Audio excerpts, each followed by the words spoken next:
السلام علیکم۔ Welcome to my channel خوف کی دنیا۔ تمام ویڈیو اپڈیٹس کے لیے چینل کو سبسکرائب کر کے بیل نوٹیفیکیشن کو آن کر دیں۔ کمرے میں سے شدید بسنت آ رہی تھی۔ کمرے میں اس قدر بدبو تھی جیسے کئی سڑی لاشیں کافی دنوں سے وہاں رکھی گئی ہوں۔ کسی بھی عام انسان کا وہاں ایک لمحے کے لیے بھی ٹھہرنا ناممکن تھا، مگر گھٹا ٹوپ اندھیرے میں ڈوبے کمرے میں حیولہ دکھائی دیا۔ وہ ایک کم عمر لڑکی تھی جو زمین پر سر جھکائے بیٹھی تھی۔ تعجب کی بات یہ تھی کہ وہ لڑکی بڑے اطمینان سے وہاں بیٹھی تھی، جیسے وہ ایک عام کمرہ ہو، لیکن اس لڑکی کی حالت انتہائی تشویشناک تھی۔ بازوؤں اور پنڈلیوں کا جگہ جگہ سے گوشت غائب تھا، جبکہ خون جگہ جگہ اس کے کپڑوں پر لگا ہوا تھا۔ ہاتھ پاؤں کے ناخن غائب تھے، یوں معلوم ہوتا تھا جیسے کسی نے جڑ سے کھینچ کر اتار دیے ہوں۔ چہرے پر جگہ جگہ نیل پڑے تھے، آنکھیں پھٹی ہوئی تھیں اور سر کے بال جگہ جگہ سے ٹوٹے ہوئے تھے کہ اچانک اس لڑکی کے جسم میں حرکت ہوئی اور وہ ڈریسنگ کے آئینے کے سامنے جا کر کھڑی ہوئی۔ چند لمحے خود کو دیکھنے کے بعد اس نے زور زور سے ہنسنا شروع کر دیا۔ اس کی خوفناک ہنسی کی آواز سے پورا گھر گونج اٹھا۔ احتشام ایک مشہور اور کامیاب بزنس مین تھا۔ احتشام کی اپنی ماربل فیکٹری تھی۔ اس کے ورکرز کام بے حد عمدہ اور ایمانداری کے ساتھ کرتے تھے۔ احتشام کا اپنا گھر ڈیفنس میں تھا، جو کئی کنال پر مشتمل تھا۔ جدید ڈیزائن کا بنا ایک خوبصورت اور لگژری گھر جو اپنی مثال آپ تھا۔ اس گھر میں احتشام اور اس کی بیوی علیزہ اور ان کی اکلوتی بیٹی ایزل رہتی تھی۔ گھر کی بیک سائڈ پر موجود کچھ سرونٹ کوارٹرز تھے، جہاں پر کچھ ملازم رہتے جو گھر کی دیکھ بھال اور سارا کام کیا کرتے۔ احتشام اور علیزہ کو اپنی لاڈلی بیٹی ایزل سے بے حد پیار تھا۔ ابھی ایزل کے لبوں سے کوئی بات نکلتی ہی تھی کہ فوراً اس کو پورا کر دیا جاتا۔ ان کی زندگی بے حد خوشحال تھی، لیکن ایزل کے ایک غلط قدم نے ان کی زندگی کا چین و سکون چھین لیا تھا۔ کمرے کا دروازہ ایک جھٹکے سے کھلا۔ تعفن بھری ہوا آنے والے شخص کے نتنوں سے ٹکرائی۔ اُبکائی کو روکتے ہوئے وہ شخص کمرے میں داخل ہوا۔ اندر سے کسی خطرناک جانور کے غرانے کی سی آوازیں آ رہی تھیں۔ مزید کمرے کے اندر جانے پر ایک لڑکی زمین پر بیٹھی نظر آئی جو سر جھکائے بیٹھی تھی۔ اس شخص کے قریب پہنچنے پر ایک جھٹکے سے اس لڑکی نے سر اٹھا کر اسے دیکھا۔ اس لڑکی کی آنکھوں میں بلا کی وحشت تھی۔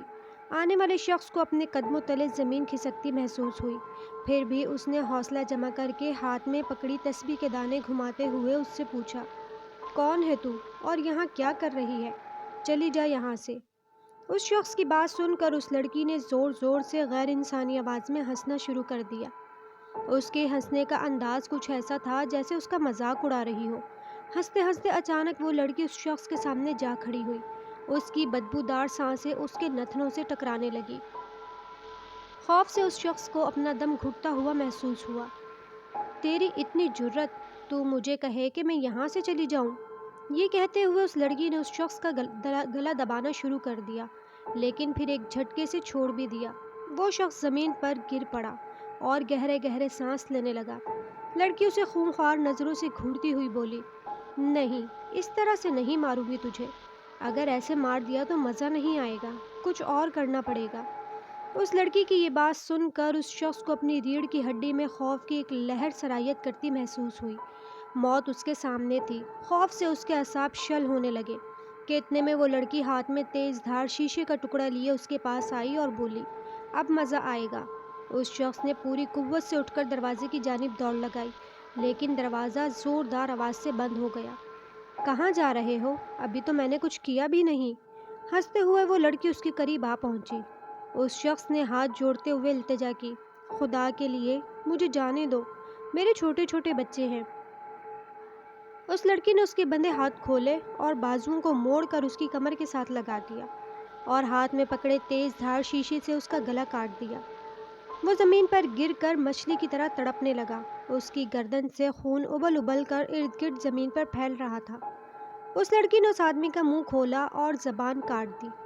اس زبان سے مجھے کہہ رہا تھا نا، چلی جا یہاں سے۔ لے اب زبان ہی نہیں رہی۔ کچھ ہی لمحوں میں وہ تڑپتا وجود ساکت ہو گیا۔ بس اتنا ہی دم تھا۔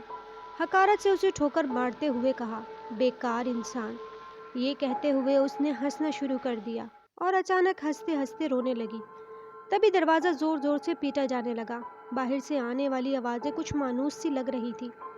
احتشام اور علیزہ کا رو رو کر برا حال تھا اور وہ مسلسل دروازہ بجا رہے تھے کہ اچانک سے دروازہ کھلا اور ایک لاش اور ایک کٹی ہوئی زبان باہر پھینکی گئی اور کھٹ سے دروازہ بند ہو گیا۔ یہ چوتھی لاش تھی جو آج اس کمرے سے باہر آئی تھی۔ یہ مولوی صاحب کی لاش تھی۔ بیگم علیزہ مولوی صاحب کی لاش دیکھ کر اپنا توازن برقرار نہ رکھ پائیں اور اپنے حواس کھو بیٹھی۔ احتشام کو مختلف ممالک اور نئی جگہیں گھومنے کا بہت شوق تھا۔ ابھی 15 دن پہلے ہی وہ سوئٹزرلینڈ سے واپس آئے تھے، لیکن آج ناشتے کی ٹیبل پر ایزل نے فرمائش کر ڈالی کہ وہ گاؤں جانا چاہتی ہے۔ پہلے تو احتشام کو کافی حیرت ہوئی کیونکہ پہلے بھی کئی بار اس کے جگری دوست اور ارجیت نے اپنے گاؤں آنے کی دعوت دی تھی، مگر ہر بار ایزل کو اعتراض ہوتا۔ مگر آج ایزل نے خود فرمائش کی تو احتشام کو حیرت انگیز خوشی ہوئی۔ احتشام نے ارجیت کو فون پر آنے کی اطلاع دی۔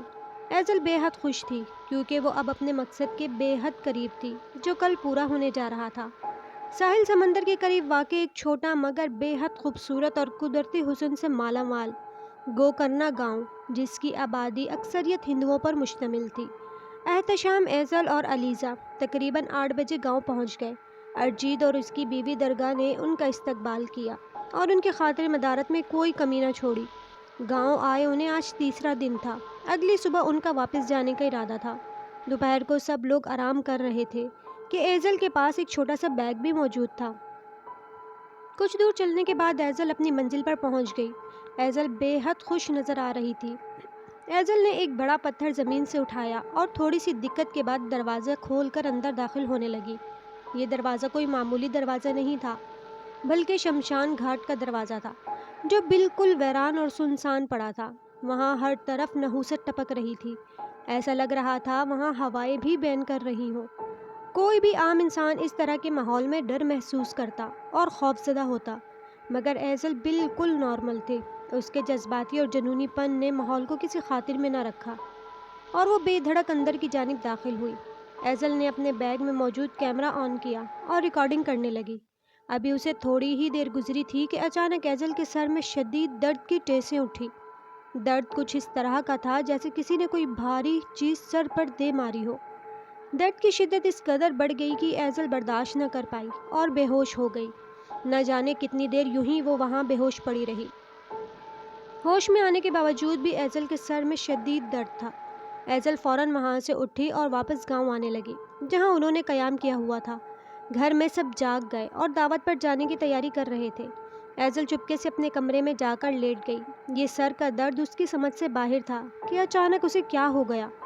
دعوت میں بھی ایزل گمسم سی رہی۔ اگلی صبح ناشتے کے بعد ان کی روانگی تھی۔ احتشام اور علیزہ نے خاص نوٹس کیا کہ ایزل بے حد خاموش ہے، حالانکہ وہ تو بہت شوخ اور باتونی لڑکی تھی۔ علیزہ نے ایزل سے پوچھا بھی کوئی مسئلہ ہے، مگر ایزل نے یہ کہہ کر ٹال دیا کہ وہ بہت تھک گئی ہے اور آرام کرنا چاہتی ہے۔ عشاء کی نماز کا وقت تھا۔ علیزہ نے وضو کیا اور نماز پڑھنے لگی۔ جیسے ہی علیزہ نے نماز پڑھنا شروع کی، اچانک سے بین کرنے کی آوازیں آنے لگی جیسے بہت سارے لوگ مل کر بین کر رہے ہوں۔ علیزہ بے حد پریشان ہوئی اور جلدی سے نماز ادا کرنے لگی، مگر جیسے ہی نماز مکمل کی، بین کی آواز رک گئی۔ علیزہ نے فوراً گھر میں ارد گرد دیکھا لیکن وہاں کوئی بھی نہ تھا۔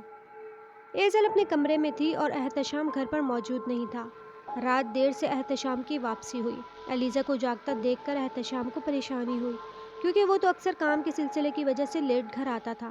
احتشام کے پوچھنے پر علیزہ نے نماز کے دوران بین کی آواز کا بتایا، جیسے احتشام نے نظر انداز کرتے ہوئے اسے آرام کرنے کا کہا۔ اگلی صبح علیزہ قرآن پاک کی تلاوت کر رہی تھی کہ کچن سے چیخنے اور برتن ٹوٹنے کی آوازیں آنے لگیں۔ علیزہ جلدی سے قرآن پاک کو بند کر کے فوراً کچن کی جانب بھاگی۔ سامنے کا منظر بے حد عجیب تھا۔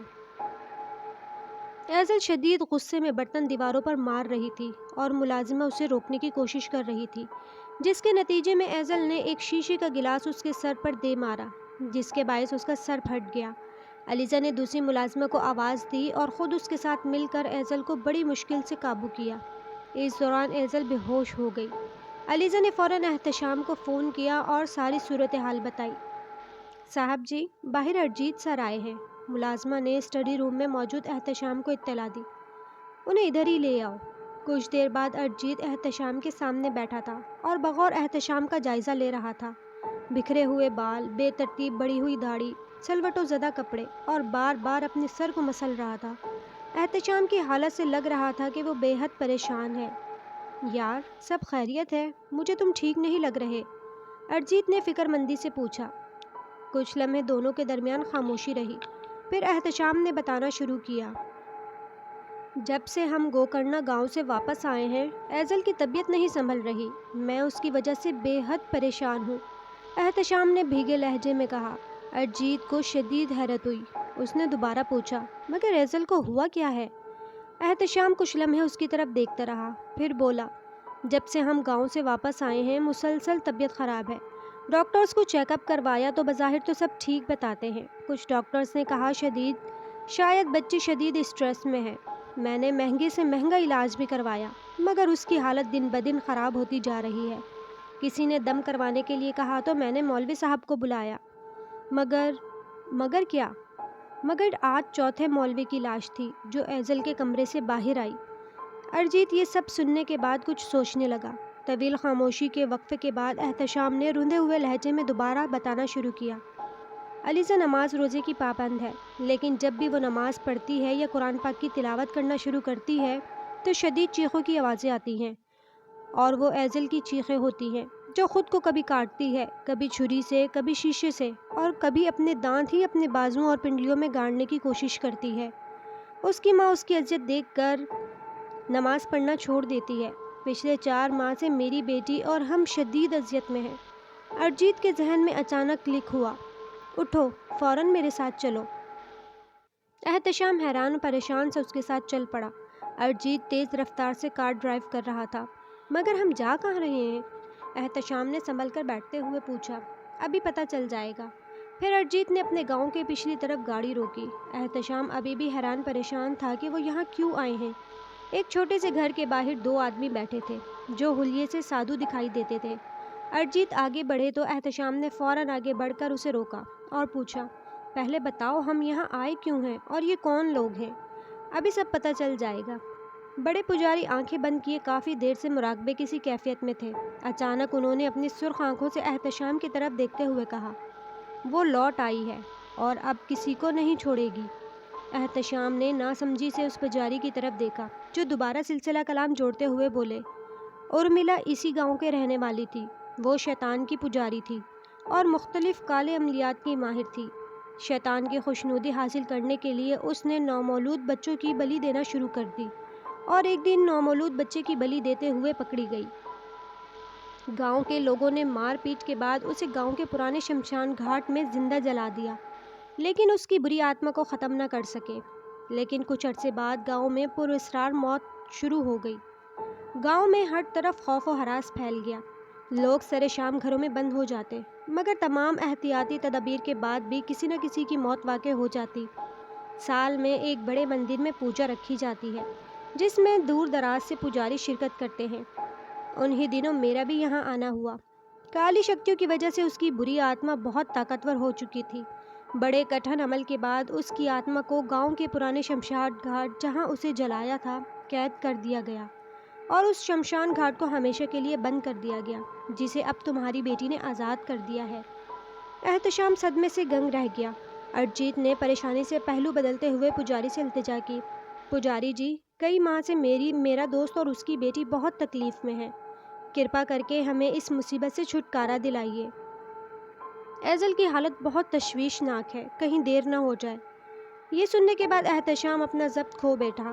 حوصلہ رکھو، مجھے اس کے پاس لے چلو، احتشام کو تسلی دیتے ہوئے پجاری نے ارجیت سے کہا۔ چاند گہرے سیاہ بادلوں سے گھرا ہوا تھا جس کے باعث وہ اپنی روشنی زمین پر پہنچانے سے قاصر تھا۔ آسمان پر موجود ستارے جلد ہی چراغ کی مانند ٹمٹماتے نظر آنے لگے اور جلد ہی اس رات کی خون آشامی کے سبب منظر عام سے غائب ہو گئے۔